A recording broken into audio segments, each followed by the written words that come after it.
Nothing symbolizes the Japanese at war as much as this weapon, the sword of the samurai.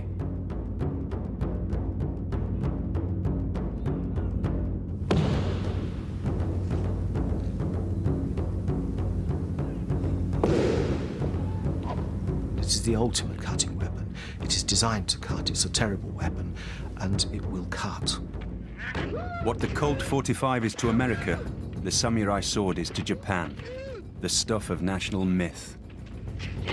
The Japanese sword is perfectly capable of cutting through iron plates or even other sword blades without becoming damaged. But it is revered for more than just its pitiless beauty and deadly precision. The sword was a weapon that represented the samurai himself. The great shogun, Tokugawa Ieyasu, referred to the sword as the soul of the samurai. For this is the weapon that saved Japan from one of the most warlike empires in history, the Mongols. It seemed nothing could stop them, until in the Battle of Hakata Bay, they met the samurai armed with his sword. This was the sword that kept Japan Japanese.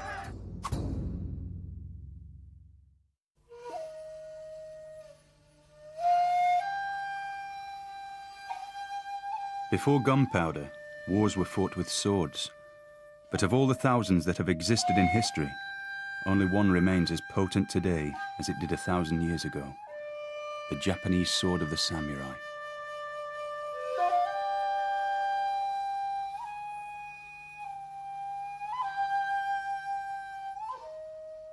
No other can rival it for beauty or cutting power.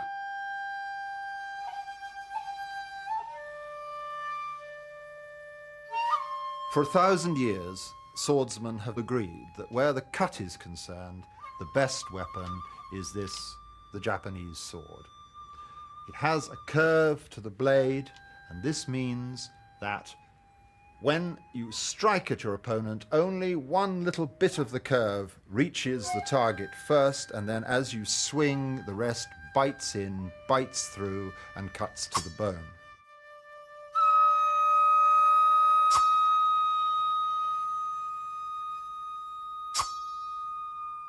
刀はこのくらいなら切れていかないんです。だけども刀の重さで引いたらスーッと入ってきますから、切り味というのは紙を切ってもこういう具合に切れるんですね。こういうふうに切れるんです。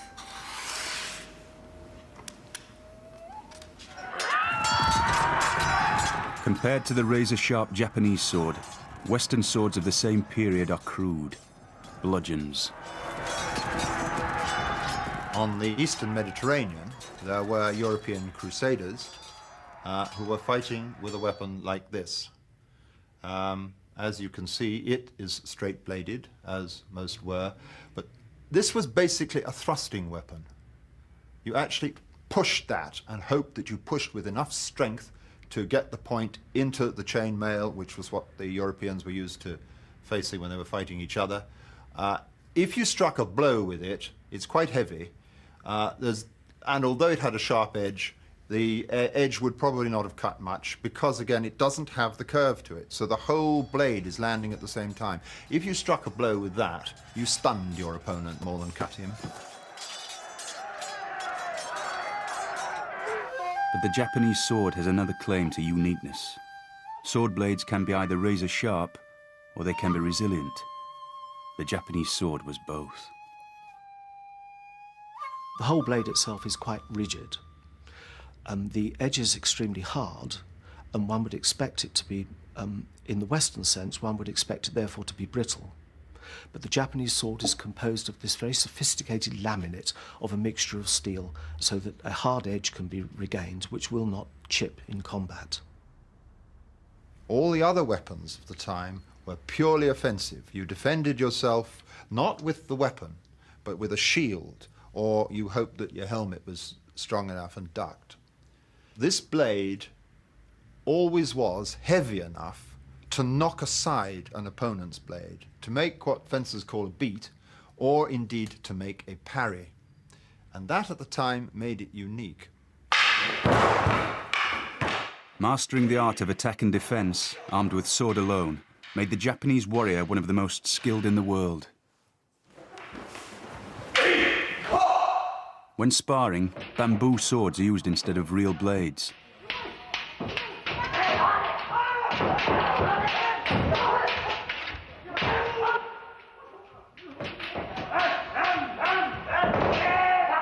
With no shield to hide behind, the swordsman had to rely on reflexes and a repertoire of brilliantly executed parries and cuts. Brute strength on its own was useless. These exercises were practiced endlessly against an imaginary opponent.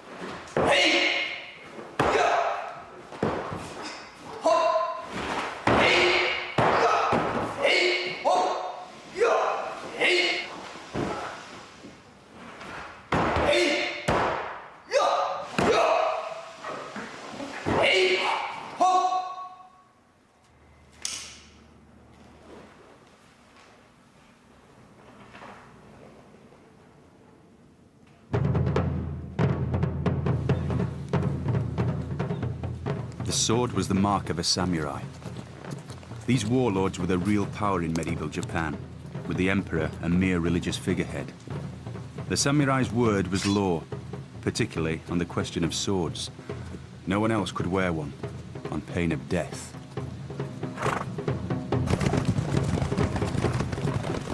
The badge of the samurai, the mark of the samurai, was the possession of a sword and the right to wear one.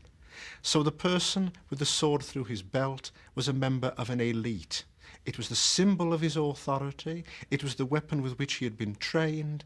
It was the weapon with which he would defend his life and, if necessarily, end it in another. In the hands of a samurai, the sword had only one purpose: to kill rivals.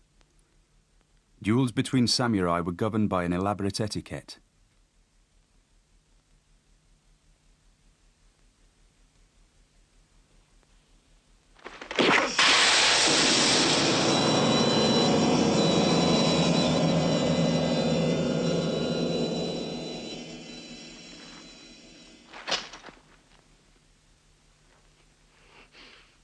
日本軍はいわば小グループのあるいは個人戦なんですね。馬に乗った、集団がお互いに名乗り合って、自分の名前を名乗るわけですね。これはどこの誰かわからないような人間と、戦ってもしょうがないと、こういう考え方からで、まず自分の名前を名乗れば向こうも、それに対して相手も名前を名乗る。そして両方誰と誰か確認した上でですね、戦うという、非常に個人戦闘と。The secret of the Japanese sword lies in the extraordinary way in which it is made. To this day, sword makers continue to forge them in a complex process that dates back 1,000 years and yet remains one of the most sophisticated ever devised. The origins are Chinese, but it took the Japanese to perfect a technique that solved the dilemma at the heart of all sword making: how to combine a hard, sharp, cutting edge with a blade that will not break in combat.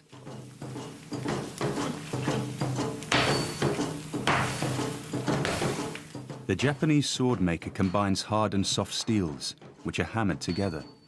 They are heated and folded up to 15 times, creating a layered structure in the steel.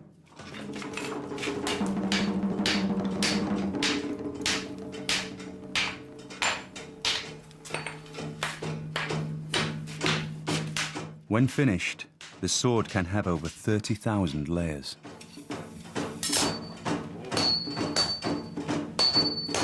The steel is now stretched out and beaten gradually into its distinctive curved shape. The blade is now ready for hardening, a critical moment in the sword-making process. When steel is hardened by quenching in water, it's able to take a very sharp cutting edge, but at the same time it becomes as brittle as glass. To overcome this problem, Japanese swordsmiths controlled the hardening process by applying a layer of clay. ですから粘土の厚いところは冷え方が遅くなるし、薄いところは温度の下がり方が早くなる。それによって焼きが入ったり入らなかったりして、その波紋ができるわけですからね。The different cooling rates produce varying degrees of hardness within the blade. The Japanese blade, because only the cutting edge is hard and the back of the blade is soft, the soft back reinforces the cutting edge and enables it to be left as hard as it possibly can be. The clay-covered blade is reheated for the last time. This is the climax of the process. Quenching will fix forever this combination of hard and soft within the blade. The sword maker must judge precisely the right moment to remove the hot steel from the furnace. According to tradition, he waits until the metal is the color of the August moon.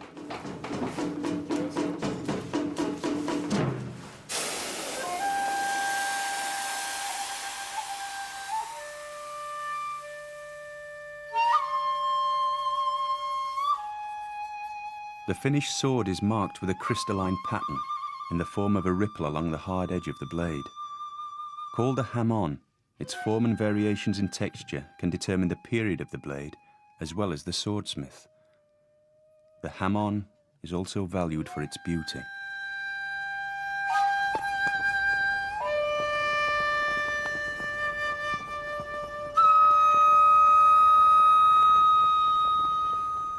Before it could be used in battle, the new sword had first to be tested. It could be tested on bamboo, bundles of straw, or soft metal. The most horrid test was obviously that against a living person, followed closely by testing the sword on a dead body. The sword was now ready for the terrible purpose for which it had been designed, the settling of scores between rival samurai warlords. But against a foreign enemy, the sword was untried. All that changed when, in the late 13th century, Japan faced the most feared army in the world, the Mongol hordes.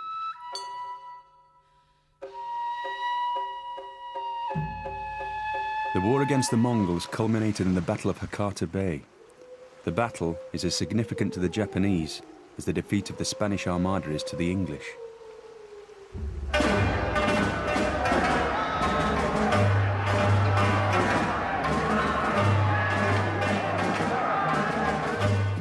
Known as the Devil's Horsemen, the Mongol army exploded from their homelands in Central Asia and created the largest empire since the Romans.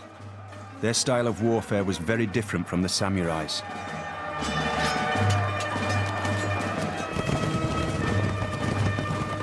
Mongol expansion began in the early years of the 13th century. By Kublai's time, Kublai became Mongol emperor in 1260. The Mongol Empire stretched uninterruptedly from Korea in the east to Hungary in the west, the largest continuous land empire in the history of the world.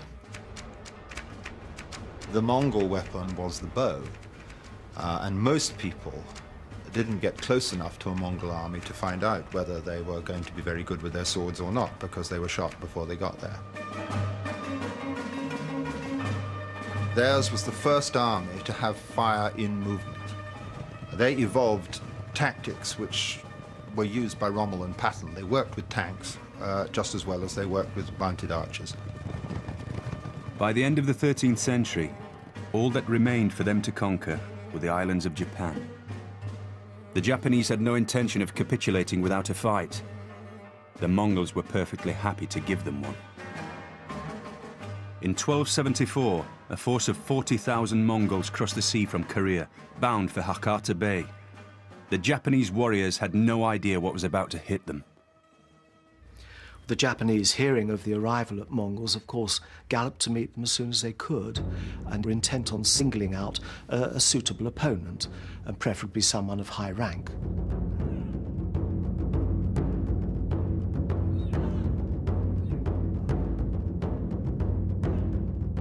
whole of the tradition of the elite samurai warrior was based around the desire to meet a worthy opponent in battle, to challenge him to single combat, and to win a glorious victory. And we know from the records of the time, this is initially what the Japanese expected to do with this strange and terrible enemy who had just landed on their shores. But there was one slight problem. The Mongols didn't speak Japanese. Their swords had proved useless against the marauding archers. With no regard for etiquette, the Mongols swept the samurai aside. It must have created enormous terror. And then night fell, illuminated only by the burning buildings. The Mongols chose to spend the night on their ships rather than on land. And that was when the great surprise happened for the Japanese. Because when dawn broke, they walked back to the beach, wondering where the Mongols were, and they'd all gone.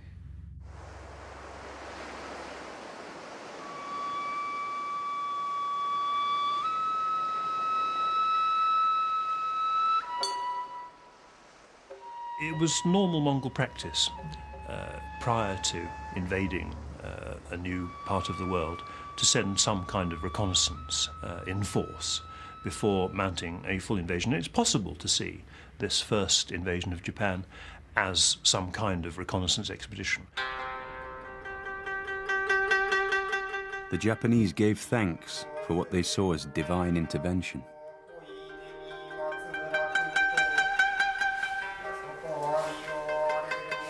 But they knew that the Mongols would be back.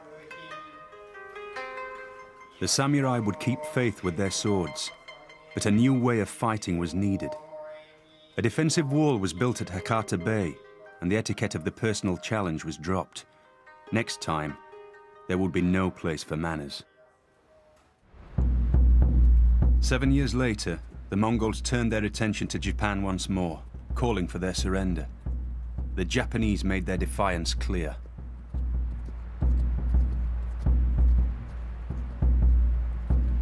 The Japanese, encouraged by the withdrawal of the Mongol force in 1274, got into the habit of executing Mongol envoys.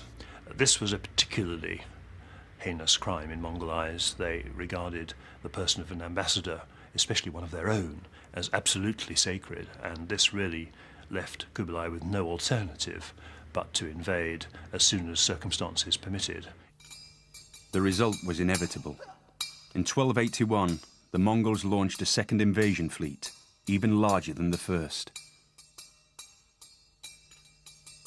They expected little resistance.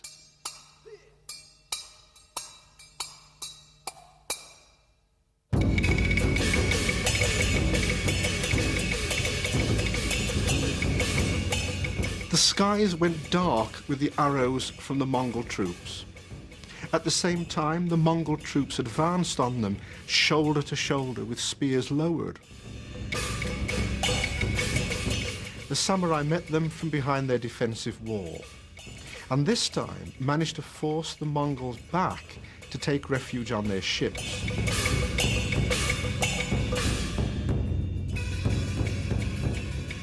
Because the line held and the Mongols weren't able to force their way inland, the Japanese then were able to take the fight to the Mongol ships themselves. This time, the Japanese would fight the battle that most suited their swords. Not on the open beaches, where the Mongol archers could hold them off at a distance, but on the confined space of the ship's decks. It was a masterstroke. The Japanese would go in small boats of perhaps 12 or 15 people in a boat and launch night raids on the Mongol ships lying at anchor.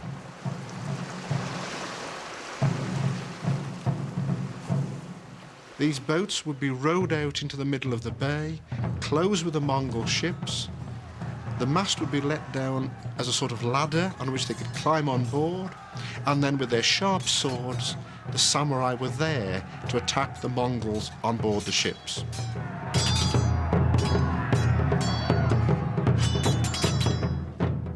The Mongol sword, although very useful on a horse, I think that this could have been a problem against a Japanese sword, because this has no strength to it at all, and it's is not designed for meeting the opponent's blade. So one good beat from a Japanese sword, that will be out of the way long enough for you to be dead. If it was sword to sword, the invaders didn't have much of a chance.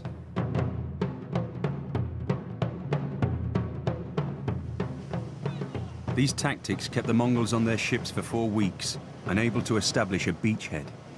The Mongol hordes had been halted, but the coup de grace would be delivered not by the Japanese sword, but by the volatile Japanese climate. いうふうに言われまして、大きな台風がよく来る日として警戒されている日なんですが、ちょうどこの1281年もですね、大きな台風が襲ってきました。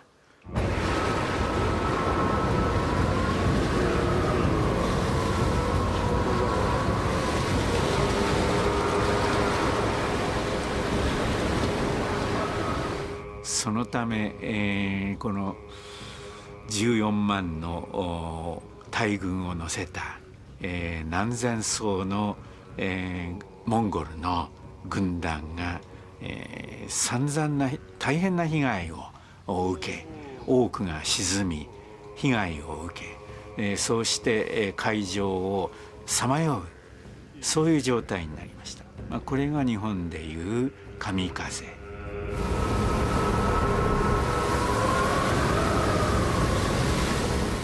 The Mongols could not land. The Mongols could not find a friendly harbour.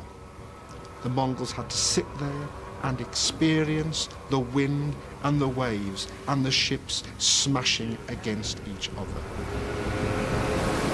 Some sources speak of casualties approaching 90% in some of the contingents of the Korean or Mongol armies.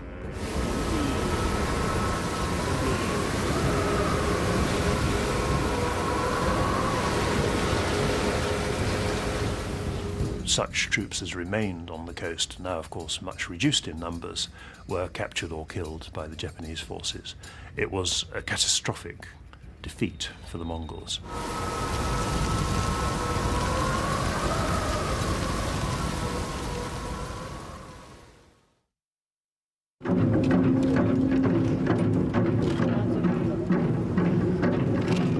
The Mongols would never return. Having beaten off this terrifying enemy, the Japanese would come to venerate their swords. For the next 500 years, the Japanese prized them over all other weapons. So complete was their faith in the cutting power of their razor-sharp blades that even when gunpowder and muskets should have made swords obsolete, the Japanese refused to give them up. A myth, a legend, a belief, an act of faith almost grew that the Japanese samurai, who grew more and more to be personified by the samurai sword, was the match for anything that anywhere else in the world could throw at them. The arrival of the Europeans in the 16th century, bringing muskets that fired bullets, they were withstood. The brave individual samurai with his sword were absorbed into Japanese culture to such an extent that these firearms themselves could almost be rejected in favour of the Japanese sword as the superior weapon, superior not only in military terms, but superior in moral terms.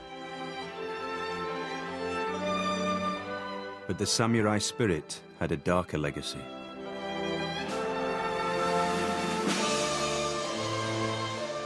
During the Second World War, the Japanese sword became infamous, identified forever with atrocities committed against Allied prisoners of war.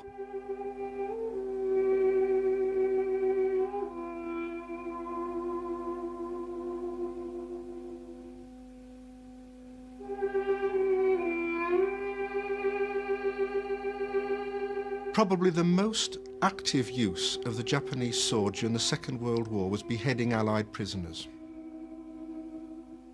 The killing of prisoners, whether it is done by a samurai sword or not, was totally out of step with all the samurai tradition into which those people had supposedly been initiated. It was left to post-war Japan to try and rescue the spirit of the samurai and his sword from those terrible years.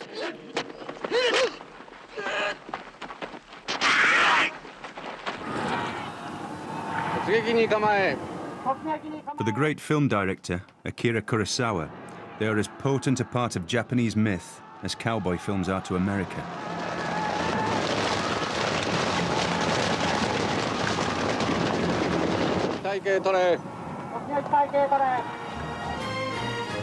His most famous film, The Seven Samurai, supplied the blueprint for one of the greatest westerns ever made, The Magnificent Seven.